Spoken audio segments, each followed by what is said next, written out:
দেশের ২৩তম রাষ্ট্রপতি নির্বাচনে এবার সরাসরি প্রতিদ্বন্দ্বিতায় নামছে ১১ দলীয় জোট। আর সেই জোটের প্রার্থী হিসেবে চূড়ান্ত করা হয়েছে লিবারেল ডেমোক্রেটিক পার্টি বা এলডিপির চেয়ারম্যান কর্নেল অবসরপ্রাপ্ত অলি আহমদকে। রোববার ৯ আগস্ট দুপুরে বিরোধী দলীয় নেতার সরকারি বাসভবনে জোটের শীর্ষ নেতাদের জরুরি বৈঠক শেষে আসে এই ঘোষণা। ফলে রাষ্ট্রপতি নির্বাচন এখন আর শুধু আনুষ্ঠানিকতার মধ্যে সীমাবদ্ধ থাকছে না, সামনে আসছে নতুন রাজনৈতিক সমীকরণ।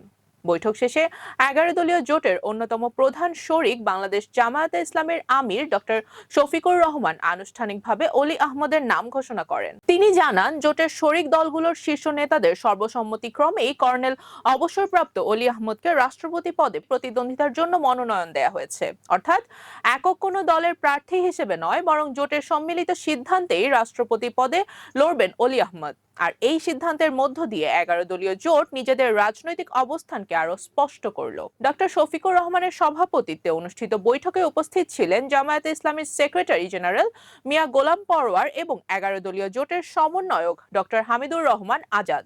বৈঠকে অংশ নেন এলডিপি চেয়ারম্যান ও মনোনীত রাষ্ট্রপতি প্রার্থী কর্নেল অবসরপ্রাপ্ত অলি আহমদ, জাগপার সভাপতি রাশেদ প্রধান, খেলাফত মজলিসের মহাসচিব মাওলানা মামুনুল হক, জাতীয় নাগরিক পার্টি বা এনসিপির আহ্বায়ক নাহিদ ইসলাম, নাসিরউদ্দিন পাটোয়ারি সহ জোটের অন্যান্য শীর্ষ নেতারা। এই বৈঠকের সর্বশেষ গুরুত্বপূর্ণ দিক ছিল প্রার্থী বাছাইয়ে জোটের ঐকমত্য।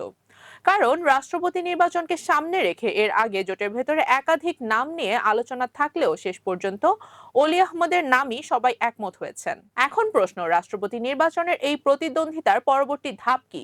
নির্বাচন কমিশনের ঘোষিত তফসিল অনুযায়ী আগামী ২০ আগস্ট অনুষ্ঠিত হওয়ার কথা দেশের ২৩তম রাষ্ট্রপতি নির্বাচন। আর এই নির্বাচনে সাধারণ ভোটাররা সরাসরি ভোট দেবেন না। জাতীয় সংসদের বর্তমান কাঠামো অনুযায়ী সংসদ সদস্যদের ভোটেই রাষ্ট্রপতি নির্বাচিত হবেন। এই জায়গাটি একেবারে নির্বাচনের রাজনৈতিক গুরুত্ব বাড়িয়ে দিয়েছে, কারণ রাষ্ট্রপতি নির্বাচনে প্রার্থীর ব্যক্তিগত জনপ্রিয়তার পাশাপাশি সংসদে দলগুলোর আসন সংখ্যা এবং রাজনৈতিক সমর্থনই হয়ে ওঠে সবচেয়ে গুরুত্বপূর্ণ বিষয়।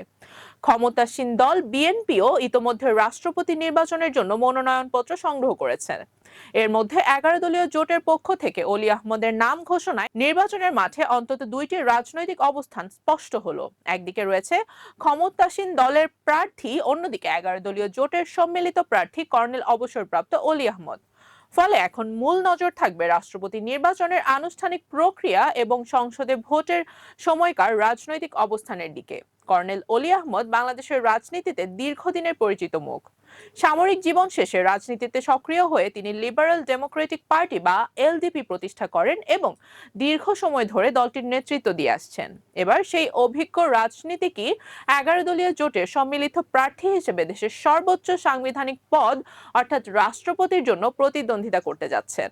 তবে এই নির্বাচনের তাৎপর্য শুধু একজন প্রার্থীর নাম ঘোষণায় শেষ হচ্ছে না।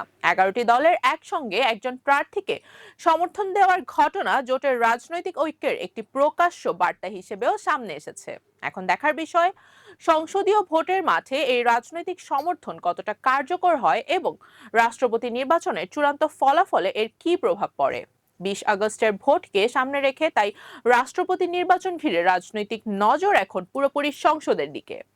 কে হবেন দেশের ২৩তম রাষ্ট্রপতি, শেষ পর্যন্ত সেই সিদ্ধান্তই দেবেন সংসদ সদস্যরা। তবে তার আগেই ১১ দলীয় জোট কর্নেল অবসরপ্রাপ্ত অলি আহমদকে প্রার্থী করে যে বার্তা দিল, তাতে রাষ্ট্রপতি নির্বাচন নতুন করে জাতীয় রাজনীতির গুরুত্বপূর্ণ আলোচনায় উঠে এসেছে।